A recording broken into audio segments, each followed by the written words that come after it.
জীবনে যাই আসুক, যত রকমের ঝড় তুফান আসুক, অস্থির হওয়া যাবে না, অধৈর্য হওয়া যাবে না। যা হওয়ার হোক, যেমন হওয়ার হোক, আমার একজন মালিক আছে। আমাদের একজন মালিক, তিনি সবকিছু দেখেন, তিনি সবকিছু শুনেন, এমন একজন মালিক। আমাদের সাথে যা হচ্ছে সবকিছু ওনার নজরে, আর উনি চাইলে সেকেন্ডে রাত দিন হয়ে যায়, দিন রাতে রূপান্তর হয়, যিনি কোন বললে ফায়াকুন হয়ে যায়, এমন একজন মালিক আমাদের। এরকম একজন মালিক থাকতে আমাদের টেনশন করার কোনো দরকার। আমাদের কাজ হচ্ছে যে ওনার হুকুমের অপেক্ষা করা। উনি যাই দিবেন সেটাই খুশি মনে আমরা আপন করে নিব।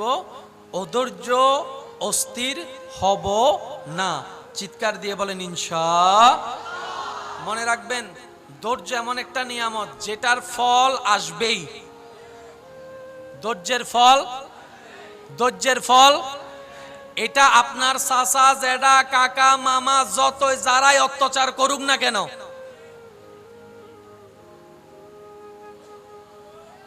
কথা বলেন না, শুধু তাকায় থাকবেন রবের রহমতের দিকে।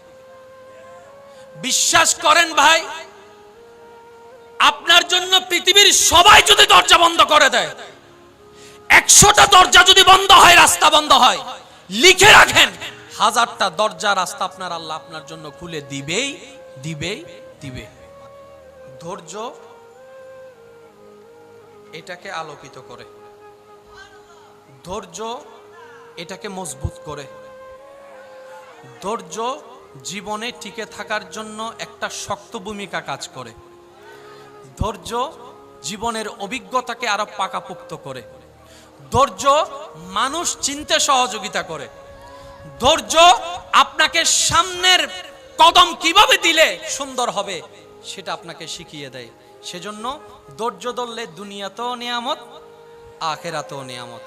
আমি আপনার এলাকা সম্পর্কে তেমন ভালো জানি না, সবাইকে আমি চিনি না, তবে আমি বলছি আপনারা একটু মিলাই দেখেন। এই এলাকায় এমনও কিছু বর্তমানে দনওয়ালা মানুষ আছে যারা একসময় বাতের বাতও পায় নাই, মনে হয় নাই। এই এলাকায় এমনও কিছু মানুষ আছে যাদের আন্ডারে শত শত মানুষ চাকরি করে, কিন্তু এক সময় উনি নিজে চাকরি করছে 20 টাকা, 30 টাকা, 40 টাকার বেতনে। এই এলাকায় এমনও অনেক মানুষ আছে যারা টাকায় অনেকে পড়ালেখা করে, কিন্তু সে নিজে জীবনে পড়ালেখা করার তেমন কোনো সুযোগ আল্লাহ কাউকে মাহরুম করে না, সবাইকে দেয়। কিন্তু দেওয়ার একটা সময়, ওই সময় যেটা সেটা আসা পর্যন্ত অপেক্ষা করার নাম হচ্ছে ধৈর্য। এবার কোরআন কি বলছেন দেখেন, ইন্নাল্লাহা মাআস সাবিরিন। বান্দা জেনে রেখো, মনে রেখো, আমি সবরকারীর সাথেই আছি। যদি শব্দের গভীরতার সৌন্দর্য একটু খেয়াল করি, রব বলে যে ধৈর্য যেই ধরুক আমি তার সাথে আছি। একজন নেককার মানুষ আরেকজন গুনাহগার মানুষ, কয়জন? আল্লাহর প্রিয়কে গুনাহগার না নেককার?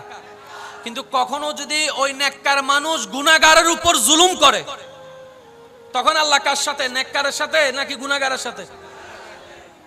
জোরে বলেন, আরো জোরে বলেন না, কার সাথে? যদি নেককার কখনো গুনাহগারের উপর জুলুম করে, রব বলে যে আমি আজকে নেককারের সাথে নাই, আমি গুনাহগারের সাথে। কারণ মজলুম যেখানে, আমি রবের রহমতও সেখানে। বলেন না সুবহান। সেজন্য যারা আপনাদেরকে কষ্ট দিচ্ছে তারা আপনাদের উপকার করছে। 1 নম্বর উপকার, আপনাদের গুনাহ মাফ করাই দিচ্ছে। 2 নম্বর, যারা আপনাদেরকে কষ্ট দিচ্ছে তারা আপনাদেরকে হাসরের আযাব থেকে বাঁচাই দিচ্ছে। 3 নম্বর, যারা আপনাদেরকে কষ্ট দিচ্ছে তারা আপনাদেরকে সওয়াব দিয়ে আপনাদের গুনাহগুলো নিজের কাঁধে নিয়ে নিচ্ছে। 4 নম্বর, যারা আপনাদের কাছে কষ্ট দিচ্ছে তারা আপনাদের জান্নাতে যাওয়ার রাস্তাটা সহজ করে দিচ্ছে। আচ্ছা সত্যি করে একটা কথা বলেন, এখানে যদি আল্লাহ পাক যদি কাউকে বলে তোর সারা জীবনের সমস্ত সম্পত্তি আমার নামে দান করে দে, আমি জান্নাতে একটা ঘর তুলে দিব, দান করবে কি করবে না? সবাই বলবে যে এখন লেখা নেন, এখন দেন। এখানে অনেকের বাচ্চা মারা গেছে, আছে না? আল্লাহ দিল গিললে নহয় এনে কিছু কিছু মানুষ গুরুই বহর বিয়ে না করে দিব হর আর বিয়ে দাবে কিন্তু চুপ করি বই দেখি ও আল্লাহ দিল কিনলে আল্লাহ দায় জিয়ান করি আল্লাহ করি দি সুবহানাল্লাহ কেন জোর হ না এবার মা হদ আল্লাহ 7 বছর বাদে বাচ্চাও দিলে আবার লইও গেলে গুই বুককান ভাটিদার গুই বালার বালা কি দিলাম বাপে হদ আল্লাহ মানছে আজার হতা হই আর দাঁড় বউরে বাচ্চা নদ দেয় বাঁধা টাধা হত কিছু হই এই এত বছর বাদে বাচ্চাও দিলে আবার লইও গেলে গুই আল্লাহ দিল কিনলে লইলেও কিনলে আল্লাহ হতা হাসর তাই তারপর বুঝিবি হাসরে যাওয়ার পরে বাবাও আটকাই গেল গুনার কারণে মাও আটকাই গেল গুনার কারণে জান্নাত পাওয়ার কোনো সুযোগ। এবার তাদেরকে ফেরেশতারা জাহান্নামে নিয়ে যাচ্ছে হঠাৎ করে একজন ফেরেশতা এসে বলে দাঁড়াও তাদেরকে দাঁড় করাও তাদের হিসাব পাল্টাই গিয়েছে তাদের রায় চেঞ্জ হয়েছে বলে যে কেমন চেঞ্জ বলে যে তাদেরকে জাহান্নামে নয় জান্নাতের রাস্তাটা একটু দেখাই দাও জান্নাতের রাস্তা দেখাই দাও সুবহানাল্লাহ একটু জোরে বলি না জান্নাতের রাস্তা দেখাই দাও। এবার গুনাহগার বাবা গুনাহগার মা দুইজনে ভাবতে থাকে কি রে জান্নাত পাওয়া তো দূরের কথা জান্নাতের গ্রান পাওয়ার তো যোগ্যতা আমাদের কাছে নাই গুনাই গুনাহ করছি আবার জান্নাত পেলাম কিভাবে আল্লাহ কোনো হিকমত তো নিশ্চয় আছে। এবার জান্নাতের দরজায় দাঁড়ায় দেখে ছোট্ট একটা বাচ্চা দাঁড়ায় আছে এবার সে জিজ্ঞেস করে বলে যে তুমি কে বলে যে বাবা আমারে চিনো নাই আমাকে চিনো নাই সুবহানাল্লাহ আওয়াজ আসতেছে না আমাকে চিনো নাই বাবা মা বলে যে না আমি তো তোমাকে চিনছি না তুমি কে বলে যে আমি তোমার সেই সন্তান যে কোলে থাকা অবস্থায় আল্লাহ দুনিয়ার থেকে নিয়ে এসেছিল তোমাদেরকে কিছুটা কষ্ট দিয়েছিল আজকে তোমাদেরকে জান্নাতে দেওয়ার জন্য আমাকে মাসুম অবস্থায় আল্লাহ দুনিয়া থেকে নিয়ে আসছেন।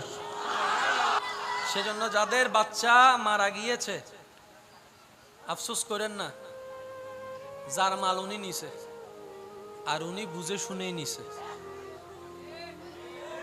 একটু বলেন না রে ভাই সম্পত্তি দিছে কে আবার নিয়ে যাচ্ছে কে মালিকের যা মন চায় তা করবে আপনি আমি বলার কে যারা বলে তারা বান্দা নয় আর যারা মওলার খুশির উপর খুশি থাকে তারাই হচ্ছে খাস বান্দা যার বাস্তব প্রমাণ কারবালার ময়দানে ইমাম আলী মাকাম ইমাম হোসেন দিয়ে গিয়েছেন সুবহানাল্লাহ।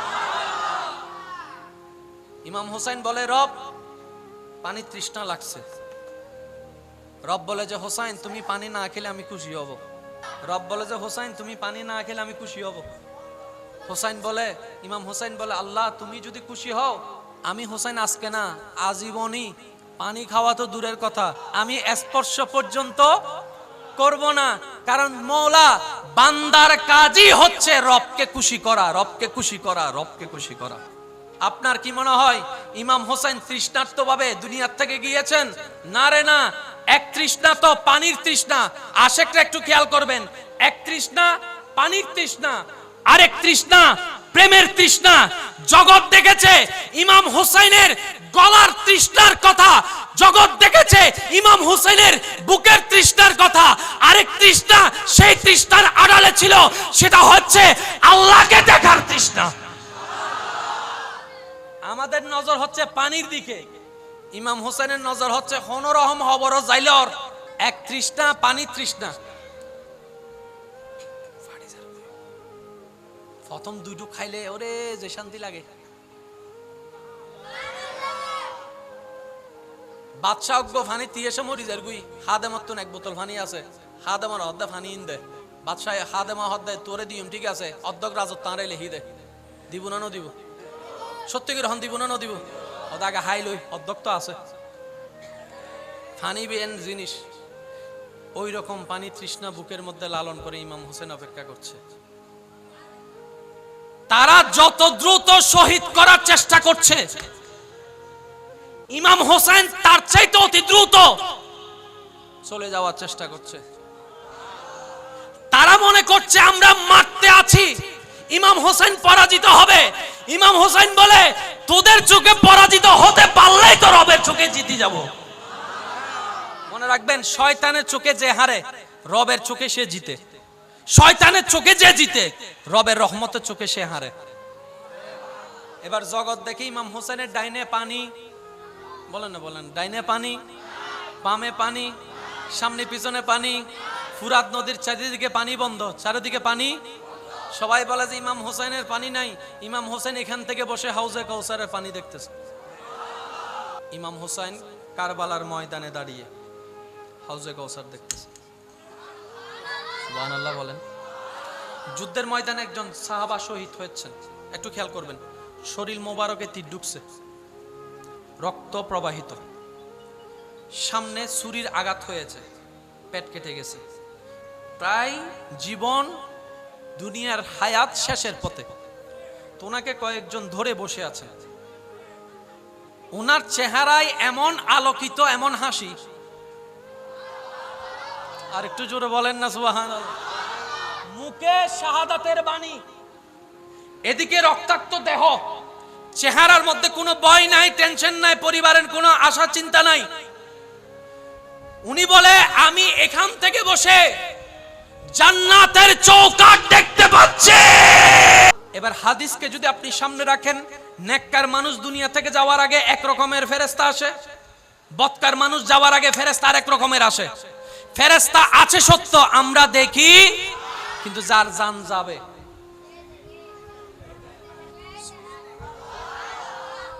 আমরা দেখি না, উনি দেখে কেন? আমরা দেখার আর না দেখার মাঝখানে একটা পর্দা আছে। যখন টাইম হয় পর্দাটা আল্লাহ তুলে দেয়, কারণ উনি দেখলো আর কোনো লাভ নাই, তো কারণ টাইম তো শেষ, বলবে আর কি। কিছু বান্দা এমন আছে যাদের হায়াত শেষ হওয়ার আগেই আল্লাহ খুশি হয়ে সে পর্দাটা তুলে দেয়, তাদের কলবের আলোকিত এমন চোখ হয়, ইন্না ফিল কলবে আইনানে ওয়া উজনানে, আল্লাহ চাহে তো তারা জমিনে বসে বসে আসমানও দেখতে পারে। পার্থক্য কি বোঝা যাচ্ছে? বলেন না, পার্থক্য বোঝা যাচ্ছে? এটা সিসি ক্যামেরা আছে না বহু জায়গা, লাইট বন্ধ করলো, লাইট বন্ধ করলো, আজ এই সিসি ক্যামেরা জায়গায় চাইবেন, লাইট বন্ধ করলেও দেখা যায় কেন, ছোট লাল বাতি আছে। এবার নাইট ভিশন, এরই নাইট ভিশন, ছোট কি আছে, লাল বাতি আছে।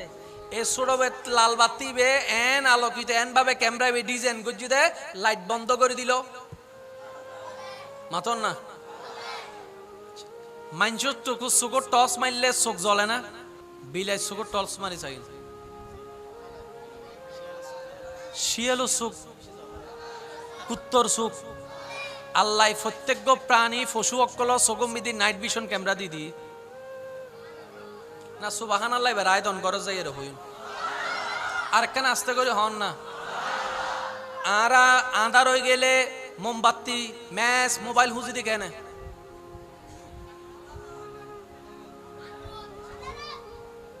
আর জীবনে ফরালাখা ন করে ল্যান্ডাতা হাতে ঘুরতে হইবে, আঁধারের ভিতরে আঁটি ধরবি, মাথো না বাজে, মাথো না। এ কুত্তরে দড়ি হুজুর ঘরে ওটা বেহাইয়া বেসরম ফ্যান সারা গোর জ্বর হন্ডে হতে বাড়ি যাই দি, তো রাস্তা তো আন্ধার, হতে নাইট ভিশন আছে। সুবহানাল্লাহ, আরো জোরে হন আবা। এটা লাইট কুত্তর সগত, বিলাই সগত, ইয়েলো সগত, লাইট ফইলেই সগিবে। এবে নাইট ভিশন কি ভিশন? না জোরে হন না, কি ভিশন? আরা সগতিবে, আরা সগতিবে। কিন্তু আল্লাহর কিছু এন বান্দা আছে, আল্লাহ তার আর কলবদ মিদি নাইট ভিশন দিবিলি। সুবহানাল্লাহ, যদি এবার ছোট হয় ডাইরেক্ট বোম মারি দেয়, হইতে দিয়ে পারে। জোরে জোরে হম পড়িবে সুবহানাল্লাহ। আল্লাহর বান্দাদের লিস্টের ভিতরে এমন কিছু সৌভাগ্যবান বান্দারা আছেন যাদেরকে আল্লাহ তাআলা চামড়ার দুইটা চোখ দেখার জন্য দিয়েছেন, সাথে সাথে কলবের ঘরের দুইটা চোখ আল্লাহ তাদের কেমন ভাবে দান করেছেন। সাধারণ মানুষ যা দেখে না, আল্লাহর দয়ায় ওনারা তা দেখতে পায়। সাধারণ মানুষ চোখে দেখেও যা বুঝতে পারে না, ওনারা চোখে না দেখেও তা বুঝতে পারে। এটাই আল্লাহ পাকের দান। চিৎকার দিয়ে বলেন সুবহান। এরা কারা? যারা আল্লাহর সান্নিধ্য পেয়েছেন, যারা আল্লাহর রহমতের সান্নিধ্য গিয়েছেন, তারাই আব্দুল্লাহ থেকে প্রমোশন পেয়ে ওয়ালি আল্লাহ হয়েছে। এখানে ঝগড়ার তর্কের কিছু, জোরে বলেন না, ঝগড়া তর্কের কিছু। আল্লাহ আমাদেরকে ইসলাম বুঝার তৌফিক দান করুন। 5 ওয়াক্ত নামাজের সাথে আপন আপন জায়গায় শত ব্যস্ততার ভিতরে নামাজের সাথে বন্ধুত্ব রাখার তৌফিক দান করুন। আপনারা প্রত্যেকদিন এই মাহফিলে উপস্থিত হয়ে মাহফিলটাকে আলোকময় করেন। বেশিক্ষণ সময় আপনাদেরকে বসিয়ে রাখাটা ঠিক হবে না, সুন্দর হবে না। অনুরোধ করব, এই 10টা দিন যে মাহফিল, এই মাহফিল আপনারা স্বাচ্ছন্দ্যের সাথে আনন্দের সাথে আসবেন। জানি না আপনাদের বিষয়টা কেমন লাগে। আমার মনে হয় এই মাহফিলটাই এলাকার জন্য একটা ঈদের উৎসব নিয়ে আসে। অনেকের চেহারা মলিন হয়, স্বাভাবিক, কারণ যেখানে নেগেটিভ নাই সেখানে পজিটিভের কোনো দাম। সেজন্য সব জায়গায় পজিটিভ নেগেটিভ দুটোটারই দরকার। এমনও তো হতে পারে মেয়ের বিয়ে হয়েছে অন্য জায়গায়, তারা শ্বশুর বাড়িতে জামাইরে বলে রাখছে আর এলাকার 10 দিন ব্যাপী মাহফিলুত, আরে কিন্তু বড় বাড়ি নাই ফাল্লা রেন্ডা আছে নমা থেকে আসে না নাই হন আবাজ এই মাহফিল লানোর লক্ষ্য করি রে আর বইনকল ফোয়া মাইয়া লই চলেছি। তাহলে ইয়েন শুধু এন একখান মাহফিল ন, ইয়েন একখান ব্যক্তিত্ব বন্ধনের উজ্জ্বল নক্ষত্র, উজ্জ্বল উপমা। এই মাহফিল লানোর যদি অনহন আর মাহফিল তাহলে জামিলে হম ফরিবদি ইয়েন এই আওয়াজ ইবন হত কেন জোর হন আওয়াজে এখন আওয়াজ দিয়ে হসে মাহফিল ইয়েন হার আর মাহফিল। এই আর ভিতর বেগুন আছে না, জীবন না খুসকার ইবো আছে, মাতো না জীবন না খুসকার ইবো আছে। কারণ মাহফিল ইয়েন আর মাহফিল নয়, আরা বেগুনুর মাহফিল। আল্লাহ আরা বেগুনুর বুঝিবের তৌফিক দান করুক। এই মাহফিলকে আল্লাহ পাক দিন বদিন আরো তরক্কি দান করুক। শেষ কথায় আমি আপনাদের সামনে উপস্থাপন করে এরপরে ইনশাল্লাহ মিলাদ কিয়াম হবে, এরপরে ইনশাল্লাহ মোনাজাত হবে। শেষ কথা বলে আমি আপনাদের থেকে বিদায় নিচ্ছি।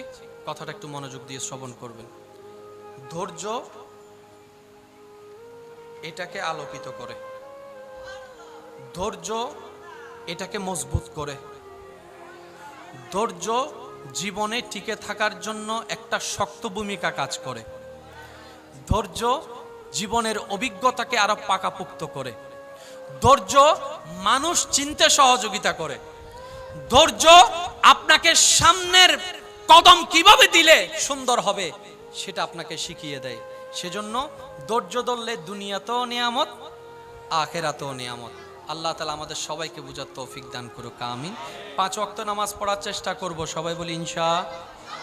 বড়দেরকে সম্মান, ছোটদেরকে স্নেহ করার চেষ্টা করব, সবাই বলি ইনশাআল্লাহ। আর মা বাবার যত পারি সেবা করার চেষ্টা করব। কার কার মা নাই একটু হাত তুলেন, যার মা নাই, মা নাই, যার বাবা নাই একটু হাত তুলেন, বাবা নাই। আল্লাহ আপনাদের সবার মা বাবা কবরের বাসী হয়েছেন, আল্লাহ তাদেরকে জান্নাতের ফুল দ্বারা সজ্জিত করুক, আমিন। যাদের মাথার উপর এখনো মা বাবার ছায়া আছে তারা হাত তুলেন। মাও আছে, আমরা মা বাবার সেবা করার চেষ্টা করব, সবাই চিৎকার দিয়ে বলেন ইনশাআল্লাহ। নিজের জীবনে পারতবশত কখনো মা বাবার সাথে বেয়াদবি, বড় গলায় কথা বলবো, মা বাবার চোখে পানি আসবে এমন কোন কাজ করব, নিজের উপর হাজার কষ্ট হোক মা বাবার মুখে হাসি ফুটানোর চেষ্টা করব। চিৎকার দিয়ে সবাই বলেন ইনশাআল্লাহ, ইনশাআল্লাহ, ইনশাআল্লাহ। আর যদি কখনো অসতর্কতা বশত ভুল হয়েও যায়, মা বাবাকে কষ্ট দিয়েও ফেলি, রাতের বেলায় কি ধরে বলেন না, কি ধরে, মা বাবার যার সাথে বেয়াদবি হোক ফাটা ধরে, মাফ করে দেন আমার ভুল করছি, লজ্জা লাগবে, ফেস্টিস কোনো ফামসার হবে, মাথা কোনো নিচু হবে, এমনও হতে পারে আপনার এই মাপ চাওয়ার কারণে আল্লাহ তাআলা আপনার সামনে রিজিকে বরকতে বরকতে এনে দিবে। আল্লাহ চাইলে পারে, বলেন আল্লাহ চাইলে পারে। আর মাকে বলবেন, বাবাকে বলবেন, ওই তাহাজ্জুদ নামাজ পড়তে উঠলে বলতে পারবেন ইনশাআল্লাহ, মা বাবার থেকে দোয়া চাইবেন। স্বামী যারা আছেন স্ত্রীকে বলবেন তাহাজ্জুদ নামাজে আমার জন্য দোয়া করতে, স্ত্রী স্বামীকে বলবে তাহাজ্জুদ নামাজে তুমি আমার জন্য দোয়া করবা। দেখবেন এই সংসারে সাদ না থাকলেও রহমতে ভরপুর এবং ভালোবাসায় ভরপুর হয়ে যাবে, বলেন সুবহান। আল্লাহ পাক আমাদের সবাইকে কবুল করুক, আমিন। ইয়া নবী সালাম।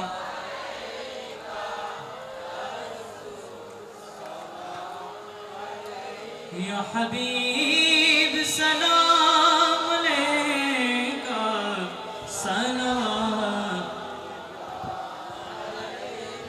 আপনি প্রাণ নবীজিকে ভুলবো না আল্লাহুম্মা মুহাম্মদ নবিয়ানা শাফিয়ানা আল্লাহু আল্লাহু আল্লাহু আল্লাহ আল্লাহু আল্লাহু আল্লাহ। প্রেমের আওয়াজে আল্লাহু ও আল্লাহু আল্লাহ আল্লাহু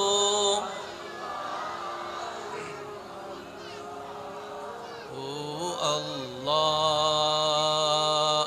আসসুবহু বাদা মিন طلعته والليل دجى من وفراته الله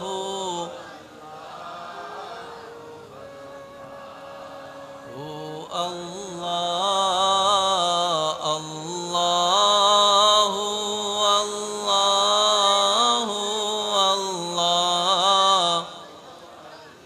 চাইব শেষবারের মতো সবার জবান থেকে রবের নামের আওয়াজটুকু একবার শোনার জন্য। যার যত শক্তি আছে মোহাব্বতের ইমানি আওয়াজে সবাই মিলে একই আওয়াজে আল্লাহু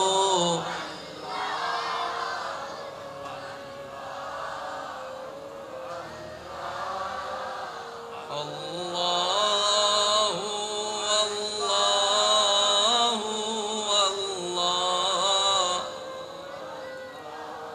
অধ্যকার দক্ষিণ সনহরা 10 দিন ব্যাপী ঐতিহাসিক সোহাদায়ে কারবালা মাহফিলের আজকের এই ৬ষ্ঠ দিবসের মান্যবর সভারত্ন জনাব মোহাম্মদ আবু তাহের সওদাগর সাহেব, আজকের মাহফিলের সম্মানিত মান্যবর উদ্বোধক বিশিষ্ট ব্যবসায়ী ও সমাজসেবক জনাব আলহাজ মোহাম্মদ ইদ্রিস আলম সাহেব, আজকের মাহফিলের সম্মানিত মান্যবর প্রধান অতিথি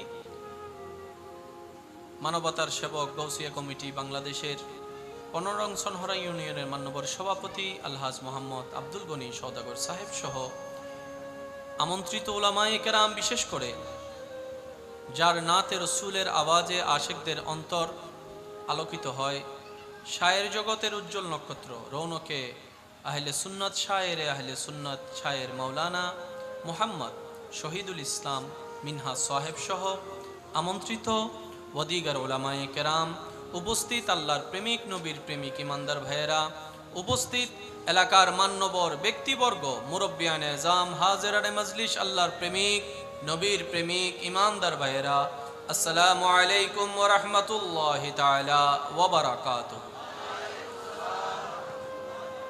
রবের দরবারে দিলকে নত করে রহমতের ভিক্ষুক হয়ে রহমত পাওয়ার আশায় নিজের গুনাহের মাফ করার লক্ষ্যে রবের শুকরিয়া আদায় করার জন্য রবের দেওয়া জবান দিয়ে রবের দেওয়া শক্তি ব্যবহার করে রবের সন্তুষ্টির জন্য ঈমানি আওয়াজে একবার বলি আলহামদুলিল্লাহ। রব্বুল আলামিন মেহেরবানি করে আমাদের জীবনের অতীতের ঘটে যাওয়া সমস্ত প্রকার কবিরা সগীরা গুনাহকে গফফার নামের সদকায় রব যেন আমাদের গুনাহ মাফ করে দেন। রব যেন মেহেরবানি করে আমাদের সবার মা বাবার গুনাহকে মাফ করে দেন। আমাদের দাদা দাদি নানা নানি সহ যত আত্মীয় স্বজন এই মুহূর্তে কবরের কঠিন আযাবে কষ্ট পাচ্ছে, প্রত্যেকজন বান্দার দোয়ার উসিলায় রব দয়া করে প্রত্যেকটি কবরবাসীকে আযাব থেকে মুক্তি দান করুন। আমি শ্রদ্ধার সাথে স্মরণ করতে চাই এই মাহফিলের একদম সূচনা লগ্ন থেকে আজ পর্যন্ত যাদের আন্তরিকতায়, যাদের সহযোগিতায়, যাদের ভালোবাসায়, যাদের উপস্থিতিতে মাহফিল আলোকময় হয়েছিল, সুন্দর হয়েছিল, এদের মধ্যে যারা আজকে কবরের বাসিন্দা হয়ে আছেন, আলোচকদের ভিতরে, শ্রোতাদের ভিতরে, এলাকাবাসীর ভিতরে যারা কবরের বাসিন্দা হয়ে আছেন, মাহফিলের সাথে সম্পৃক্ত, আল্লাহ এই মাহফিলের সওয়াব প্রত্যেকটা কবরবাসীর কবরে কবরে পৌঁছায় দিন। আমিনটা কি আরেকটু জোরে বলা যাবে? আরেকটু ইমানি আওয়াজে? আমরা আজকে দুনিয়া থেকে কবরবাসীর কল্যাণে যেরকম দোয়া করছি, এই দোয়া করাটা, এই আমিন বলাটা আপনার আমার জীবনের থেকে ব্যয় করা একটা সেকেন্ড যেটা আমিন দ্বারা ব্যয় করেছি, সেটা কখনো বিফলে যাবে না। যেদিন আপনি আমি এই দুনিয়াতে নিঃশ্বাস নেওয়ার মতো থাকবো না, তখন দেখবেন আল্লাহ কিছু বান্দা ব্যবস্থা করে দিবেন, যারা মাটির উপর থেকে, আমরা মাটির নিচে যারা থাকব, তাদের জন্য কল্যাণের দোয়া করবে। বলেন না সুবহানাল্লাহ। আমি স্মরণ করতে চাই, শ্রদ্ধার সাথে ধন্যবাদ জানাতে চাই এই মাহফিলকে আলোকময় করার জন্য এখনো যারা সহযোগিতা করে যাচ্ছেন, পাশে দাঁড়িয়ে আছেন। আল্লাহ প্রত্যেকজনের খেদমতকে কবুল আর মঞ্জুর করুক, আমিন। আমার ভাইয়েরা চমৎকার একটা বিষয় আমার জন্য উপহার দিয়েছেন। আমি আমার সাধ্যমতো, মওলা যতটুক দয়া করেন আমাকে, আমি চেষ্টা করব এই বিষয়ের গভীরতায় যাওয়ার জন্য। তবে সবার কাছে আমার বিনয়ের সাথে, শ্রদ্ধার সাথে নিবেদন, যেইটুকু সময় আল্লাহ তাআলা আমি অধমকে বলার সুযোগ দিবেন, এই সময়টুকু সবাই একটু মনের কান দিয়ে শোনার চেষ্টা করবেন। সবাই বলি ইনশাআল্লাহ। আর আমাকে একটু আওয়াজ দিয়ে সহযোগিতা করতে হবে। যারা যারা করতে রাজি আছি একবার বলি মারহাবা। সিরেঙ্গা বাসিব আরেকখানা হরম পরিব, আরেকবার বলেন মারহাবা।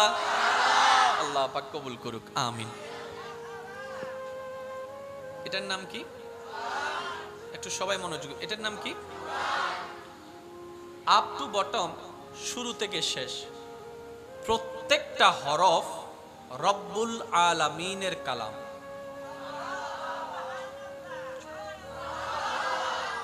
যুবকরা এমন ভাবে সুবহানাল্লাহর আওয়াজ বলেন যেন মুরব্বীদের কষ্ট করে আর আওয়াজ করতে না হয়। যুবকদের আওয়াজ একবার বলেন তো দেখি, সুবহানাল্লাহ। এইরকম আওয়াজের লেভেল থাকলে দাদা নানার কষ্ট করে আর দাঁত ভাঙ্গা লাগবে? যুবকরা আওয়াজ দিয়ে বলেন দাঁত ভাঙ্গা লাগবে? ইমানি গর্জন দিয়ে একবার বলেন মারহাবা, আবার বলেন মারহাবা। এই কোরআনের প্রত্যেকটি হরফ রবের কালাম। আমরা জানি অনেক কিছু, বুঝতে পারি না বলে উপলব্ধি হয় না। বুঝতে পারি না বলে উপলব্ধি।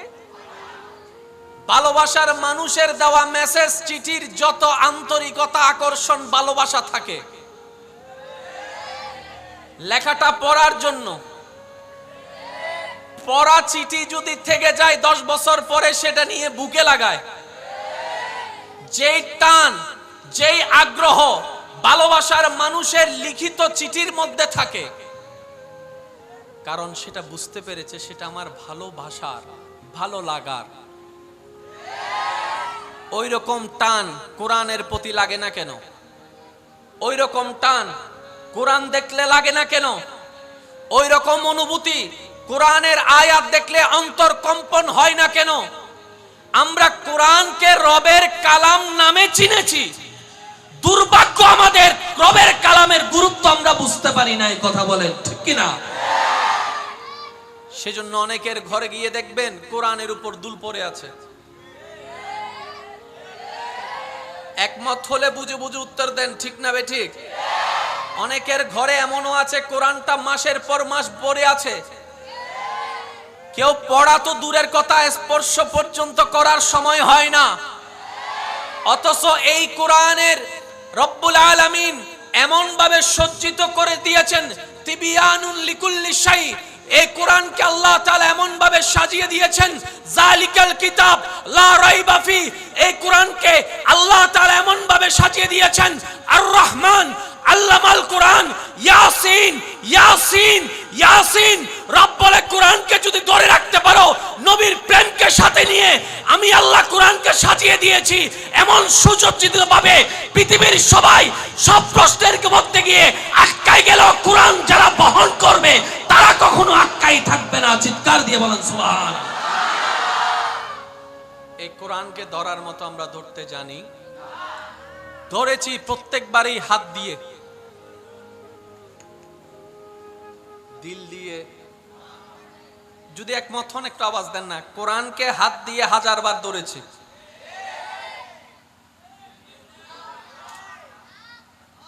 ব্যর্থতা আমাদের ওই জায়গায়। এবার আসেন,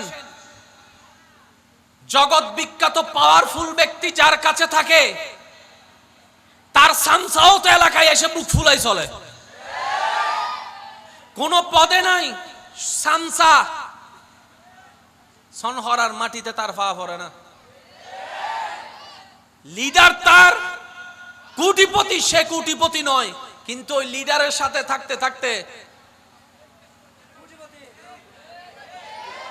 আওয়াজ দেন না রে ভাই, সেও বিশিষ্ট দানবীর হয়ে যায়। মানুষের পকেট থেকে নিয়ে মানুষকে দান করে, অর্জন করে, কামাই না। কথা বলেন ঠিক কিনা? যে জায়গায় মুসলমানের রব হচ্ছেন এমন একজন যিনি খালিক, যিনি মালিক, যিনি রহমান, যিনি রহিম, যিনি সত্তার, যিনি গফফার, যিনি জুল জালালে ওয়াল ইকরাম, এমন একজন রব যে মুসলমানের রাহমাতুল লিল আলামিন, নবী জগতের নক্ষত্র। সুবহানাল্লাহ বলতে থাকে। যাদের আমার মতো গুনার পাল্লা ভারী, সওয়াবের পাল্লা কম, তারা জোরে জোরে বলতে থাকেন সুবহানাল্লাহ।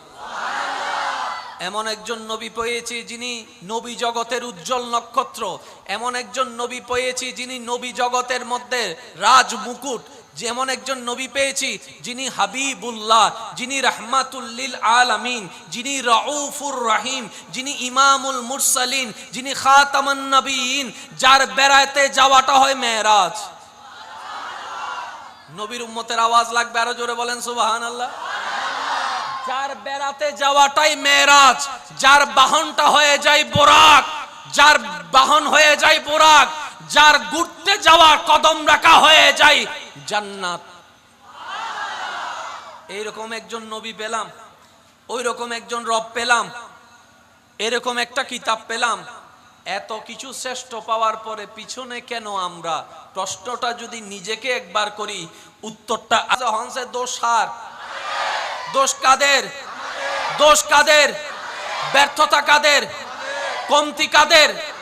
সব দোষের মূল না হয় রব আমাদেরকে কোনো কিছুতে কমতি দেয় নাই। বাঁচার জন্য কিডনি দরকার আছে। নিজের মধ্যে দেখেন আল্লাহ আপনাকে 2টা কিডনি দিয়েছে।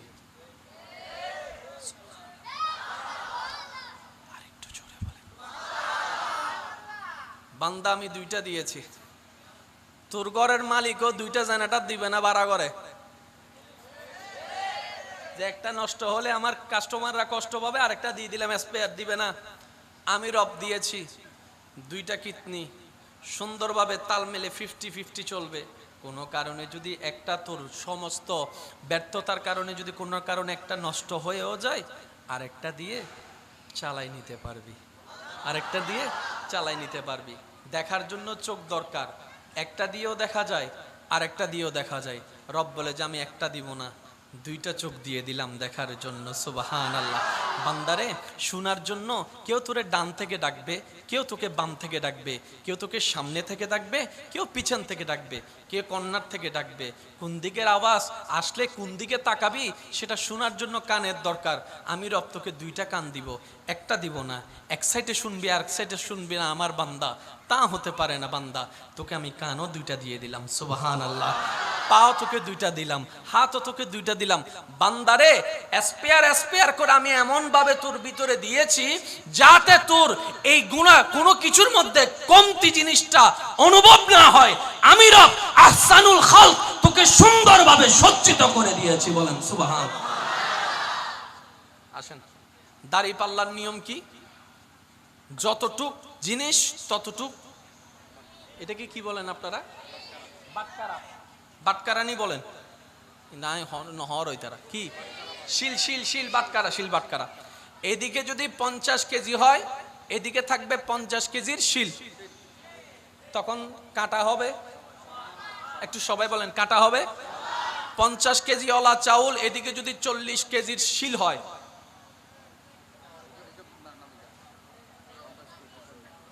ঠিক আছে? বরাবর মিল, কাঁটাও বরাবর মিল। আল্লাহ তাআলা কত চমৎকার ভাবে মানুষ সৃষ্টি করেছেন। আর একটু জোরে।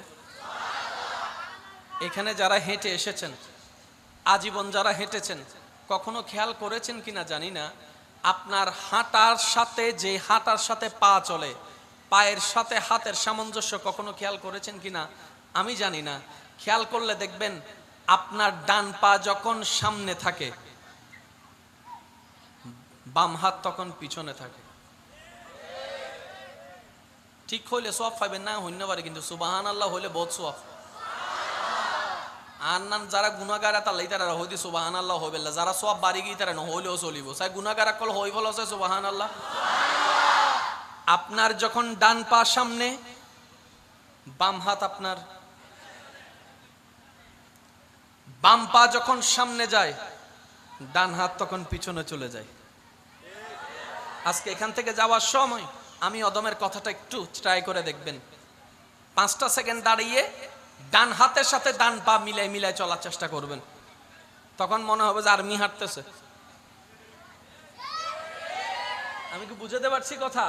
আপনি ডান পায়ের সাথে ডান হাত মিলাই কখনো হাঁটতে পারবেন না, শরীরের ব্যালেন্স নষ্ট হয়ে যাবে।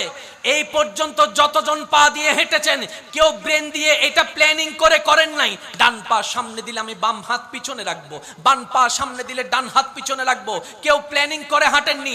আপনি হাঁটতেই আছেন ওইভাবে, রব সেইভাবেই ডিজাইন করে দিয়েছেন আমার বান্দা যেন হাঁটতে গিয়ে ভারসাম্য নষ্ট হয়ে পড়ে না যায়। সুবহান রব্বুল আলামিনের বড় দয়া। আল্লাহ, আল্লাহু আকবার কি বলা যাবে? পিছনের ভাই আপনাদের কি কষ্ট হচ্ছে? কষ্ট হচ্ছে আপনাদের? স্যার সবাই মিলে একবার দরুদ শরীফ পড়ি তো, আওয়াজটা যেন বড় হয়। আল্লাহুম্মা সাল্লি আলা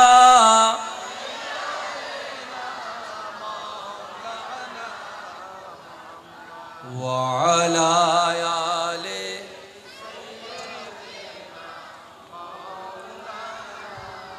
মুহাম্মাদ। আল্লাহুম্মা সাল্লি আলা মাওলানা মুহাম্মাদ ওয়া আলা আলি সাইয়্যিদিনা। সবাই একবার বলি মারহাবা। এগুলো একটু জানার বোঝার দরকার আছে না নাই? জানার লিস্টই আমাদের অনেক বড়। এই যে আব্বু, ও ভবিষ্যৎ প্রধানমন্ত্রী, ওইসো আস্তে, ওই মিছিল নন এন্ডে স্কুল গুরু ফল্লা হতা হইতে ডর লাগে, হতা আবার মিছিল আন্দোলন নামি যাবি। আচ্ছা এই বাধ্য হয় আবার হতা ঐক্য যাবে, বললে না। একবার বলি মারহাবা। একটু খেয়াল করেন, আমরা অনেক কিছুই জানি, এখানে আছে। মনে রাখবেন, পৃথিবীর মানুষের কাছে সবচাইতে দামি জায়গার নাম হচ্ছে মাথা। মানুষের কাছে সবচাইতে দামি জায়গার নাম কি? আর মুসলমানদের কাছে সবচাইতে দামি জায়গার নাম হচ্ছে সিনা। একটু বুঝার চেষ্টা করবেন প্লিজ, মনোযোগ। মুসলমানদের কাছে আর মানুষের কাছে পার্থক্যটা, সব মানুষের কাছে দামি জায়গার নাম আরো জোরে। সেজন্য আমার যুবক ভাইরা অনেকবার শুনেছে, বড় বড় বিজ্ঞানীরা মারা যাওয়ার পরে তাদের ব্রেন নিয়ে গবেষণা করা হয়েছে। মানুষের কাছে দামি জায়গার নাম মাথা, মুসলমানদের কাছে সবচাইতে দামি জায়গার নাম।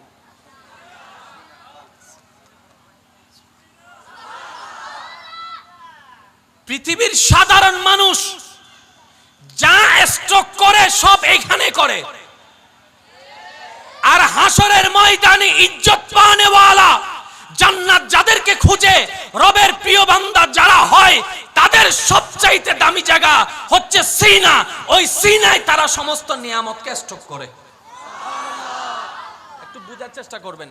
আমার ছাত্র ভাই যারা আছেন, মাদ্রাসা স্কুলে যারা পড়ালেখা করেন, যাদের বিজ্ঞান, সায়েন্স, আর্টস, কমার্স এই তিনটা সাবজেক্টের ভিতরে যাদের একটু ব্রেন ভালো, তাদেরকে সবাই পরামর্শ দেয় তুমি ক্লাস 9-এ উঠে কি নিও। একটু বলি, সবাই কি বলে? যে একটু বুঝে ভালো, পড়া ক্যাপচার করতে পারে সহজেই, তাদেরকে আমরা পরামর্শ দিই তুই সায়েন্স।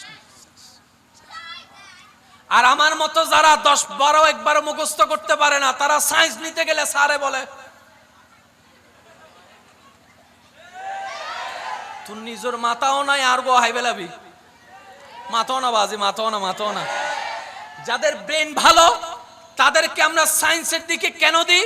কারণ সায়েন্সের জগৎটাই হচ্ছে তুলনামূলক সবচেয়ে একটু কঠিন, যেখানে রসায়ন আছে, যেখানে পদার্থ আছে, যেখানে কেমিস্ট্রি, বায়োলজি, ম্যাথমেটিক্স, এইরকম হাজার বিষয় আছে, বড় কঠিন কঠিন বিষয়। যারা ব্রেন দুর্বল তারা এই বিষয় নিয়ে কখনো আলগাতে পারে। আর যাদের ব্রেন ভালো তারা এগুলা পড়তে পড়তে বড় বড় ডাক্তার হয়েছে, ইঞ্জিনিয়ার হয়েছে, পাইলট হয়েছে, বড় বড় বিজ্ঞানীরা হয়েছে। কথা বলেন ঠিক কিনা? পৃথিবীর মানুষরা সমস্ত কিছু স্টক করে কোথায়? ব্রেইনে। আর আল্লাহ ওয়ালা যারা, তারা স্টক করে সব। এবার আসুন, পৃথিবীর সবচাইতে দামি কিতাবের নাম কি? এই কোরআন। পৃথিবীর সমস্ত বই আমরা কোথায় রাখি? বাংলা, অঙ্ক, ইংরেজি, বিজ্ঞান কোথায় রাখি? ব্রেনে। আল্লাহ তাআলা কোরআনকে নাজিল করেছেন নবীর ব্রেনে না অন্তরে? আমি শুনি না, একটু জোরে বলেন তো, আরো জোরে বলেন। আল্লাহ শ্রেষ্ঠ কিতাব কোরআন নাজিল করার সময় নবীর নূরানি দেহ মুবারকের আফাত ও মুস্তকের ভিতরে অন্তরকে বাছাই করেছেন। অন্তরকে বাছাই করেছেন। সুবহানাল্লাহ বলেন না? সেজন্য আপনার এলাকায় মনে রাখবেন, এটা যত কোরআনে হাফেজ আছে, যাদের অন্তরে কোরআন, আপনারাই বলেন অন্তরে কোরআন, অন্তরে কোরআন। তার মানে অঙ্ক, ইংরেজি, বাংলা, বিজ্ঞান ব্রেনে সেফ হয়। হাফেজদের কোরআন সেফ হয় তাদের অন্তরে, তাদের কলবে। সেজন্য বড় বড় ডাক্তার পাগল হয়ে গেলে রুগী দেখতে পারে না, প্রেসক্রিপশন লিখতে পারে না, সব তাসিরি। আর আপনারাও সাক্ষী দিবেন আমার সাথে, অনেক পাগল হাফেজে কোরআন পাগল হওয়ার পরেও সব ভুলে গেছে। আমি শুনি নাই, আওয়াজটা একটু বলেন না আপনারা। তার ব্রেন স্ক্রু দিলেও কিচ্ছু চিনে না, পারে না, কিন্তু কোরআন পড়তে বলে অনর্গল পড়ে, অনর্গল পড়ে, অনর্গল পড়ে। এবার সেই ব্যক্তিকে জগৎ জিজ্ঞেস করে, তুমি তো সায়েন্সের বড় একটা স্টুডেন্ট ছিলা, তোমার বায়োলজি, ম্যাথমেটিক্সের ভালো দক্ষতা ছিল, এখন তুমি পারো না? বলে যে সব যা ব্রেনে সেভ করেছি, ব্রেনের স্ক্রু ঢিলা হওয়ার সাথে সাথে সবকিছুই বলেন না সবকিছুই আপনার ফরম্যাট হয়ে গিয়েছে। কিন্তু আমি কোরআন বলি নাই কেন জানো? আমি কোরআনকে কখনো ব্রেনের মধ্যে স্টক করতে পারি নাই। রব বলে যে পৃথিবীর সব জ্ঞান ব্রেনের মেমরি কার্ডে থাকবে, আমি আল্লাহর কোরআন ক্যাপচার মতো করার মতো ক্ষমতা ব্রেনের নাই, সেটা একমাত্র কলবের মধ্যে আমি আল্লাহ দান করে দিয়েছি। সুবহানাল্লাহ। এখন আপনারা অঙ্কটা পুরোটাই বুঝতে পারবেন। কোরআন কি ঝগড়া লাগাতে আসছে নাকি ঝগড়া মিটাতে আসছে?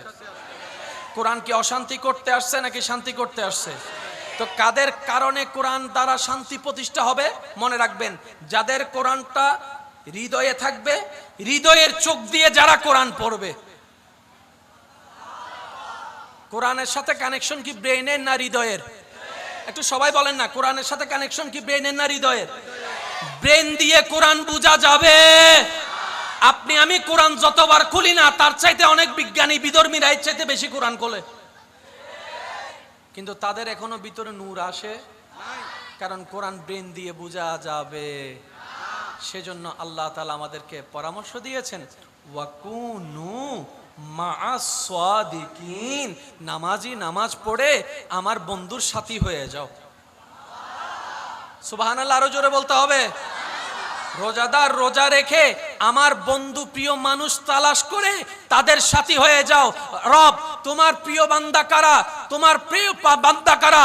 রব বলে যে যাদের সিনা আলোকিত হবে তারাই আমি রবের প্রিয় বান্দা। এবার সত্যি করে একটা কথা বলেন, আমাদের চেহারা মোটামুটি ফরজ আছে, কা ফরো গরিও ফরত আছে না? আল্লাহ দিলে মোবাইল টোবাইলের মধ্যে কেনা স্ট্যান্ডার্ড আছে না? কিন্তু হৃদয় আলো না আন্ধার? আর গান আন্ধার, অনর গান না হন না। আর হৃদয় কি আলো না আন্ধার? এখানে জোর হন না। আর হৃদয় কি আলো না আন্ধার? বক্তকল হৃদয় আন্ধার, ডাক্তার হৃদয় আন্ধার, বক্তা নেতার হৃদয় আন্ধার, আল্লাহর ওলিয়কল হৃদয় কেন জোর হন না? সুবহানাল্লাহ। আল্লাহ তাআলা আমাদেরকে ইসলাম বুঝার তৌফিক দান করুন। এদুন মানুষ অত্যনে সিদে ও আল্লাহ রে ওয়াটা নয়শু এত সিবিএসবি হলে করুণা হয়তো মোকারম বাড়ির নামে তারপর মামলা করে দিব। একবার সবাই মিলে দরুদ পড়েন, আল্লাহুম্মা সাল্লি আলা ওয়া আলা আলি।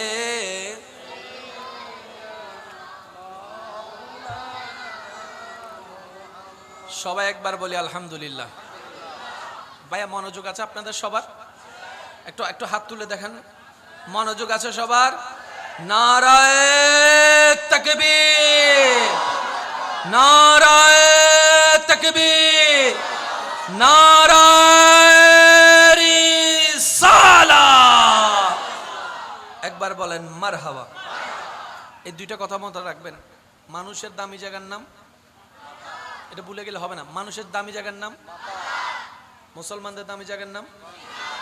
সারা দুনিয়ার মানুষ আলোকিত করবে মাথাকে, মুসলমানদের আলোকিত করা দরকার সিনা। মাথা আলোকিত হলে সিনা আলোকিত হয় না, কিন্তু সিনা যদি একবার আলোকিত হয়ে যায়,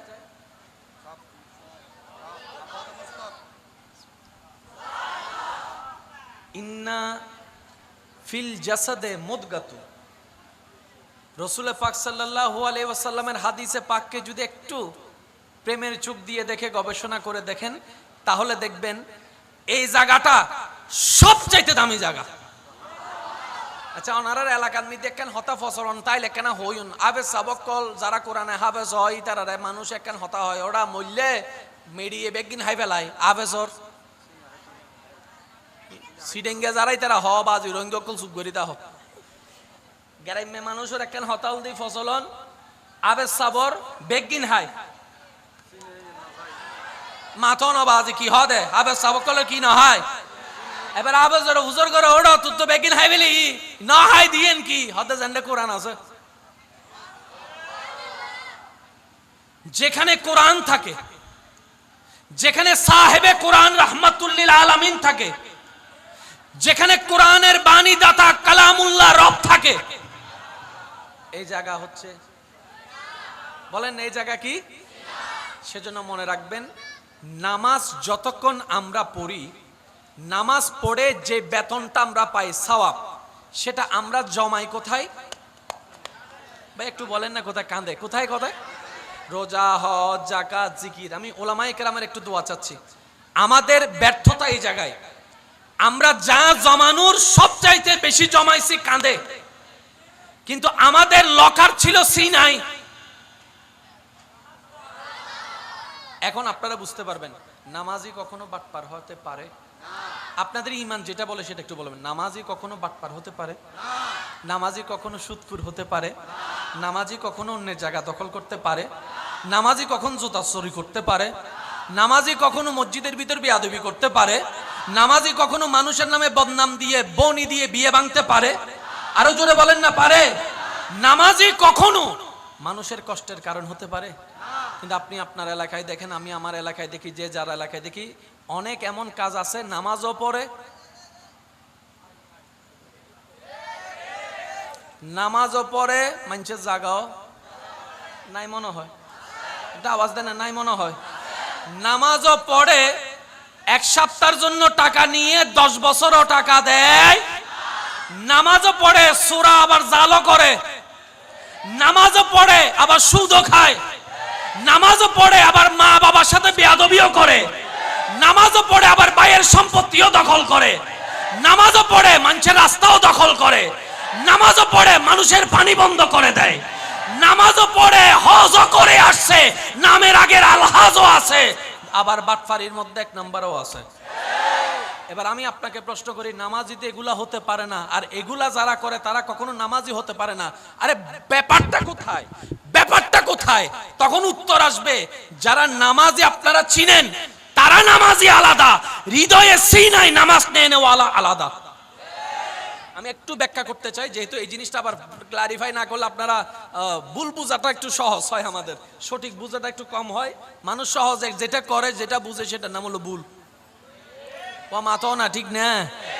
এবার আসেন, নামাজি আছে না নাই? জায়গা দখলও করে যে আছে না নাই? তাহলে সে কখনো নামাজি হতে পারে?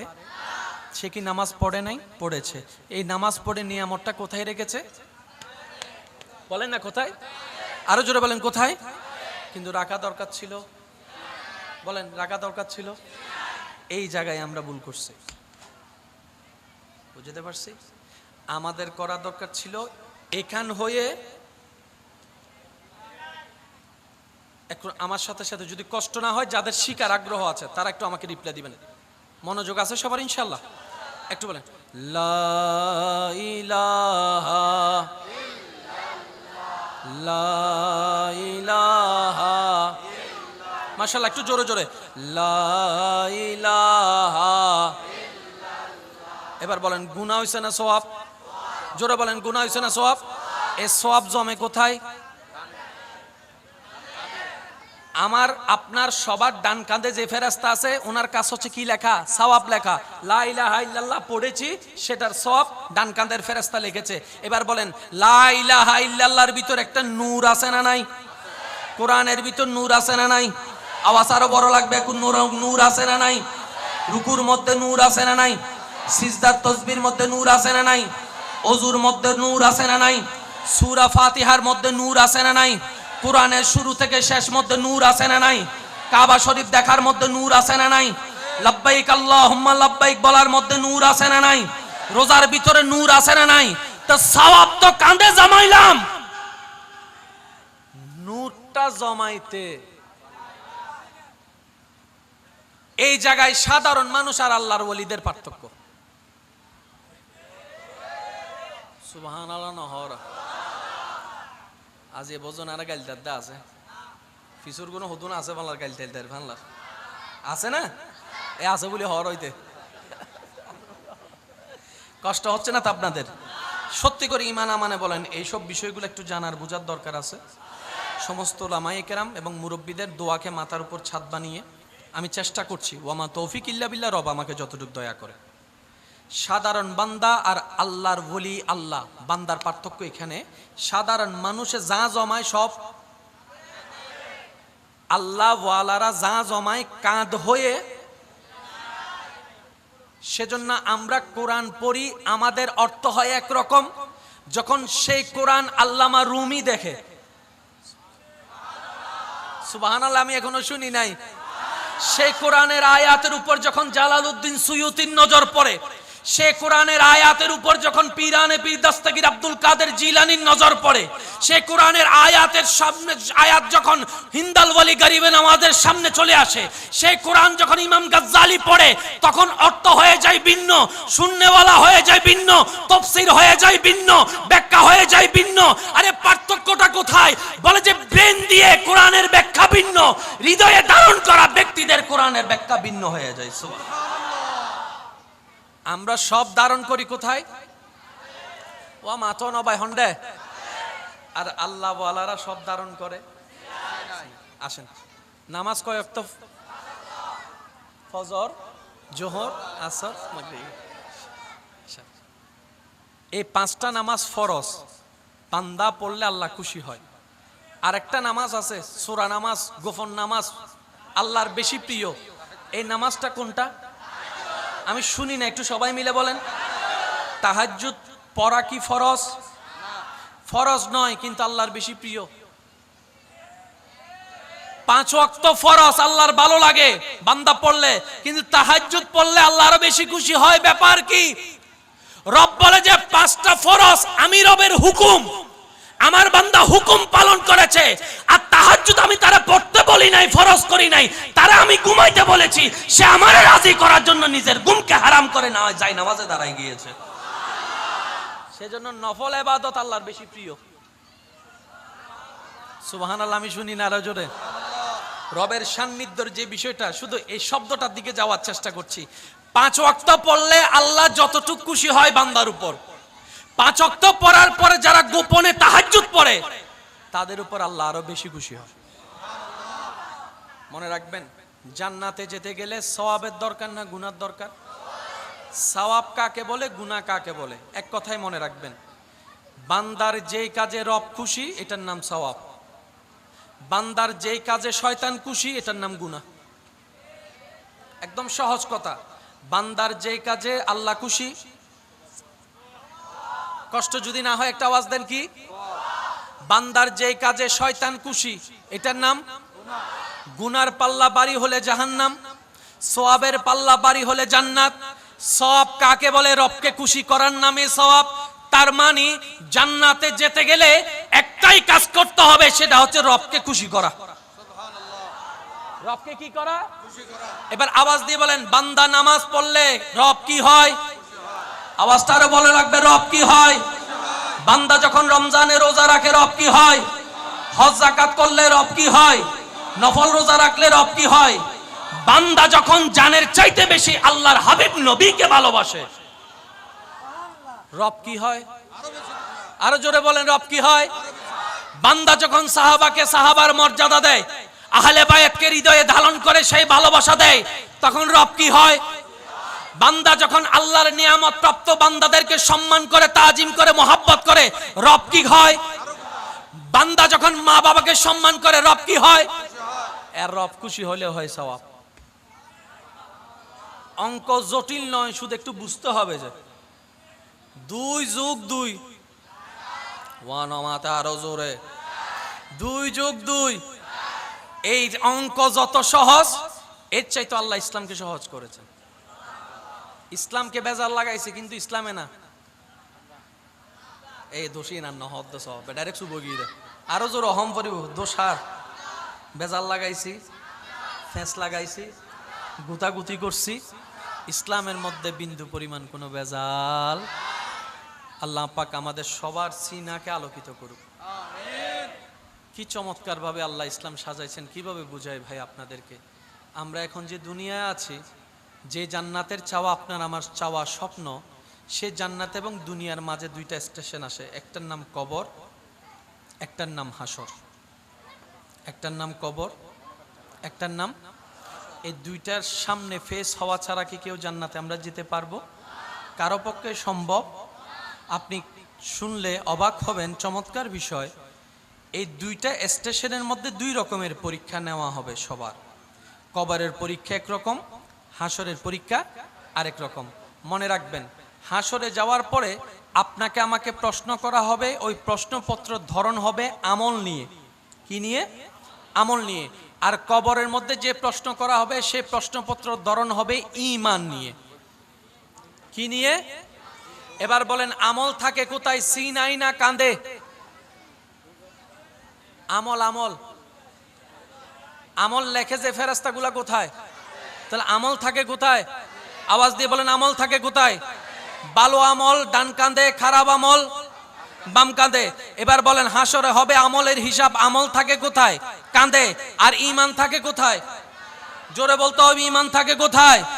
এবার বুঝে রাখবেন, মনে রাখবেন, হাসরে যাওয়ার পরে আল্লাহ তাআলা জিজ্ঞেস করবে, তোমার কাঁধে কি আছে বের করো। কবরে যাওয়ার পরে জিজ্ঞেস করবে, তোমার অন্তরে কি আছে। এই অঙ্কটা একটু মাথায় রাখবেন। কবরে জিজ্ঞেস করা হবে সিনায় কি আছে, হাসরে গেলে জিজ্ঞেস করা হবে কাঁধে কি আছে। এবার বলেন, ভালোবাসা কি কাঁধে থাকে না সিনায়? আওয়াজটা একটু জোরে বলতে হবে। ভালোবাসা কি কাঁধে থাকে না সিনায়? আদব কি কাঁধে থাকে না সিনায়? মহাব্বত কি কাঁধে থাকে না সিনায়?